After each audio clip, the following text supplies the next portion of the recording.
Hey friends, today's the Heidi Sonboul DIY Fall Challenge. Links to Heidi's channel and the playlist will be in the description box.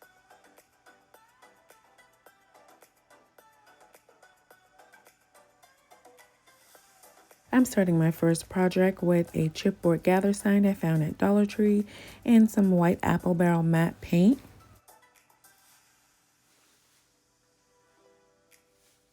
With my paint completely dry, I moved on to my stamps. I found these Heidi swap stamps at joann.com, and I really love the Shabby Chic pieces, and I want to add like some script and postage stamp and florals all over this to give it a really cute Shabby Chic fall vibe.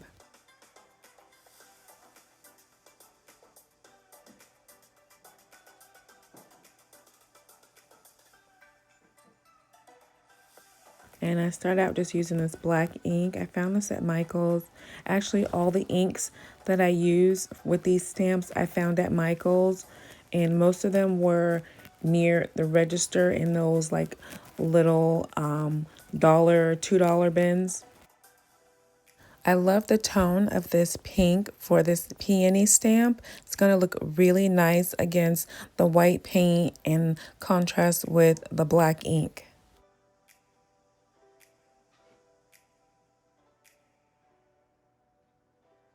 So I just go ahead and apply this stamp to 3 spaces on the sign. Each one gets a little bit lighter, but I didn't want to re-ink it. I didn't want each one to be super vibrant. I wanted there to be just a little bit of color fade.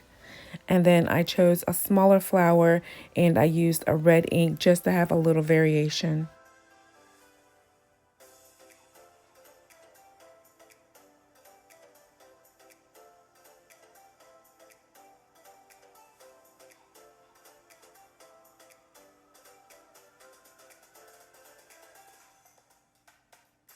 Then I applied this small butterfly stamp. I found these at Michael's as well in this very light gray.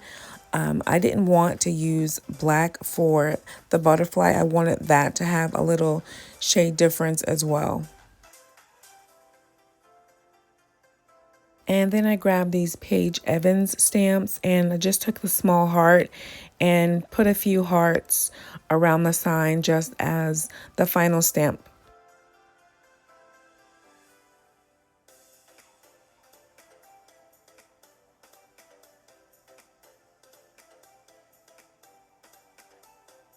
Then using DollarTree pearl wrap, I cut off a few strips and added that to the top of my word sign.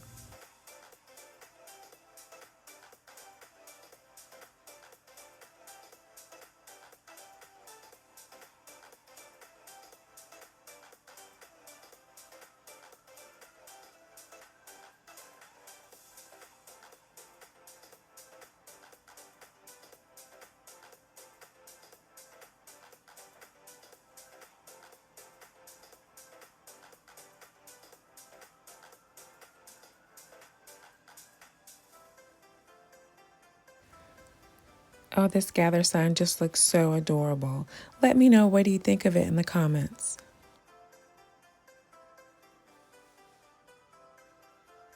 Our wonderful hostess, Heidi Sonboul, has so much inspiration on her channel for every single season that happens. Look at this gorgeous wreath. Head on over to her channel.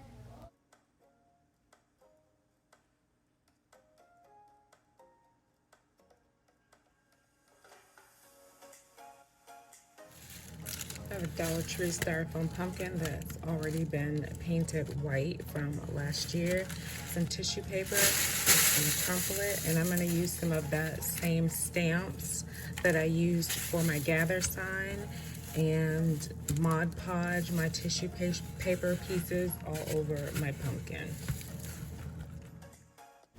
So for my tissue paper stamping, I used the script, the postal stamp, the peony, butterflies, pretty much all of the same stamps I use for the gather sign, so I'd have a really nice shabby chic look to my pumpkin.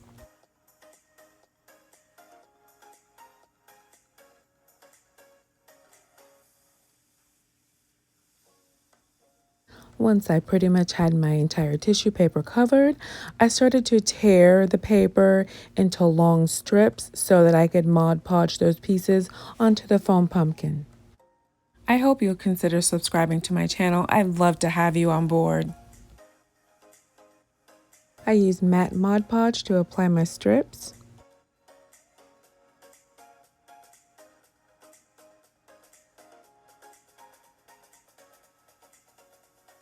After applying the first piece of long strip of the tissue paper, I decided I didn't like that look, so I started to just tear the rest of the paper into small squares so that I could just layer my pieces on top of each other and create the look that I was going for. So I just worked my way around the entire pumpkin, adding the Mod Podge and just putting the little pieces on, a flower here, a butterfly there, a postal stamp there. And then the next layer, I would put maybe some of the cursive script over it so that I would have a really nice, like French country, shabby chic type look. Added an additional bloom stamp and put some of those underneath the smaller blooms, and I really like the effect that gave to the pumpkin.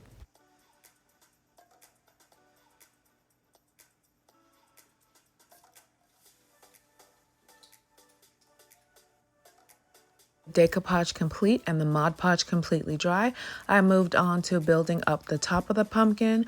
I found this like piece of mesh type fabric, some lace, some gemstone stickers, and I needed to place a hole in the top so that I could put a piece of branch for the stem of my pumpkin. I'd really done a good job layering on that tissue paper because I had to kind of poke it a few times to get through that tissue paper so I could get a hole for my stem, but I got that hot glued down. Then I took that piece of mesh fabric and cut a hole in the middle so that I could drape that over top, and that could be the base of all of my embellishments for the top of the pumpkin. And I snipped around that, and then I cut one strip of these pretty clear gemstone stickers. I wanted to do like a crisscross pattern with those on top of the pieces of lace that I had cut. So I started to hot glue all of those on top of the lace so I would have a nice, pretty, frilly top to my pumpkin. The stickers on the plastic because I didn't have any more of that mesh that I could glue them to, and I didn't want the gemstones to be glued directly on top of the lace. I wanted them to set apart from the lace and just be like another added layer of gorgeousness to the top of this pumpkin. And then I have these large pearls that I wanted to add around the base of the stem, so I added those around the back, and then I found another pack of pearls, smaller pearls, and I put one in the very front.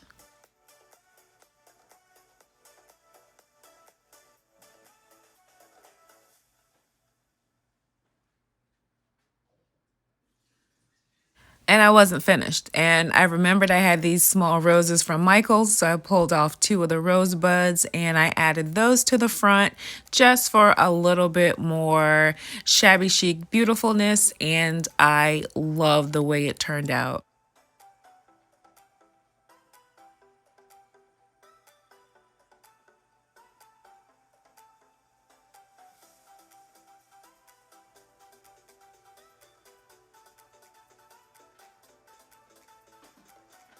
For my third DIY, I'm making a garland, and I'm starting with one of the wood pumpkin ornaments from Dollar Tree, Waverly Ballet Slipper chalk paint, and a foam pumpkin from Dollar Tree. I had already pulled the clip out. I'm going to use this at the other end of my pumpkin garland, so I don't want the whole thing to be pink, so I'll just do some pink stripes.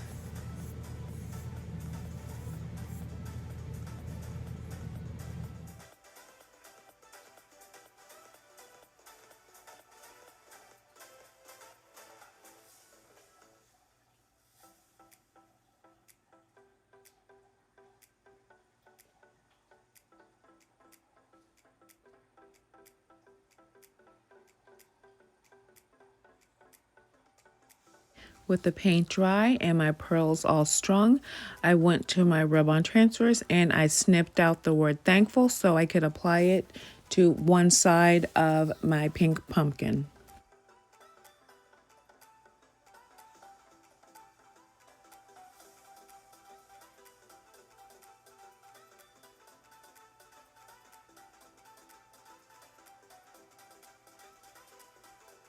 Then I used some of the pearl wrap and cut a few strips so that I could accentuate the different sections on the pumpkin.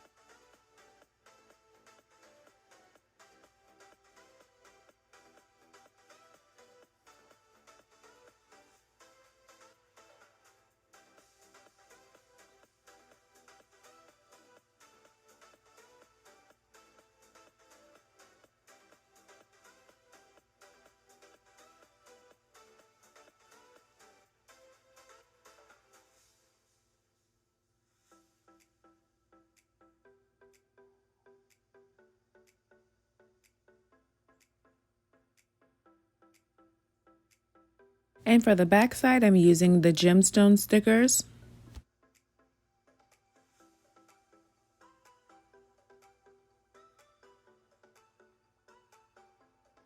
For this foam pumpkin, I used the scissors to pull one end of the plastic tab out, and on the other end, it was giving me a bit of trouble. So I took a bamboo skewer, and initially I was just gonna run it directly through the pumpkin, but then I thought, well, if I could just get it halfway through, maybe I could secure my twine with a bit of hot glue.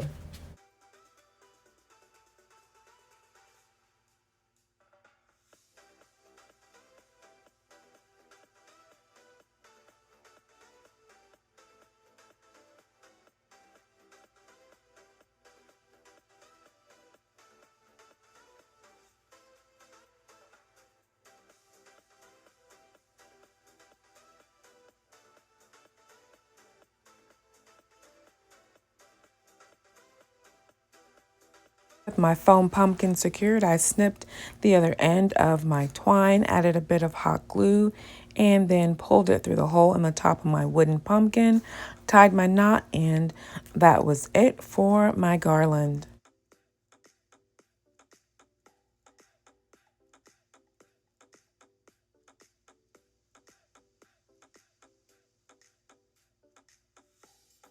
I love the softness of this pink ballet slipper.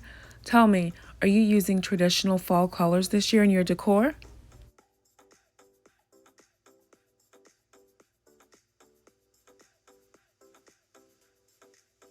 And for my final DIY, I have the cement pumpkin stack from Dollar Tree and my trusty ballet slipper. I'm going to cover this totally with the ballet slipper.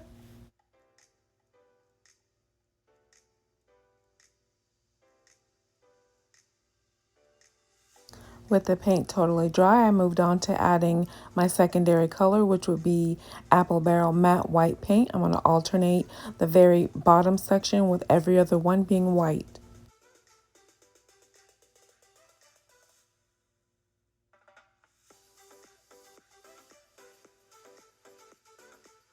And for the pumpkin at the very top, I used the end of my paintbrush just to make polka dots all over.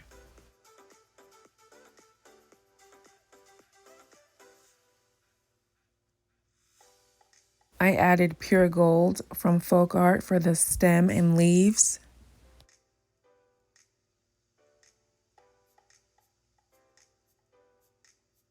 And I had a small rose and two leaves from air dry clay from a previous project, and I used cameo pink and Kelly green to get those covered. And just a little bit of parfait pink just to accent around the edge of the rose petals. Then I filled in all the wording with a black paint marker.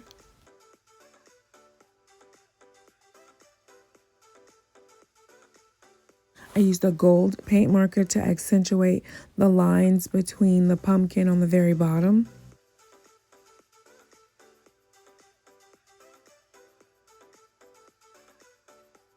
Pearl wrap strips to accentuate the sections on the middle pumpkin.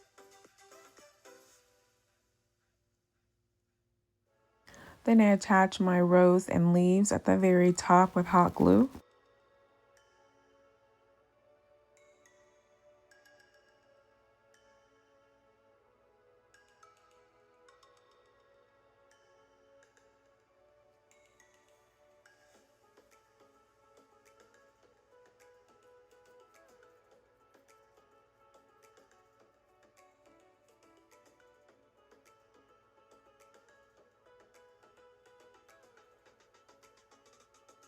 I love the Pinkie Pie cuteness of this pumpkin stack.